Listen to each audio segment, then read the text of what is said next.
दीपालपुर के इलाका चाकधर्मा में बेरहम मामू ने भांजे को बदफेली के बाद कत्ल कर दिया।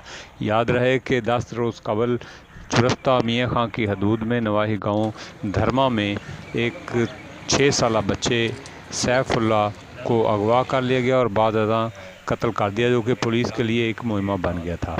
मासूम सैफुल्लाह का कातिल रिश्ते में मामू और हमसाया ही निकला। जालिम शख्स ने बदफेली के बाद कमसिन बच्चे को मौत के घाट उतार दिया।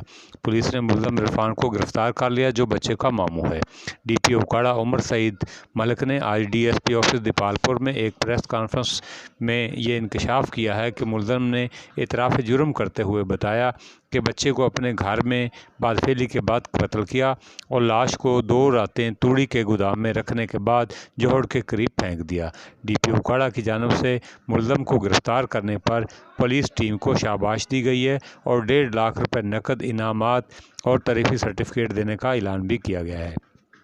याद रहे कि चंद रोज़ कबल पाकिस्तान सोशल एसोसिएशन के secretary general Hakeem Lutfullah, coordinator Mohammad Ahmed Sajid, senior vice president Pakistan social association ज़िला उकाड़ा हाजी एजाज़ अहमद, दीपालपुर के प्रेसिडेंट चौधरी मोहम्मद आसफ और दीगर मेंबरान ने नवाही इलाका का दौरा भी किया और मकतूल के वालिद मोहम्मद अनवर से मुलाकात भी की।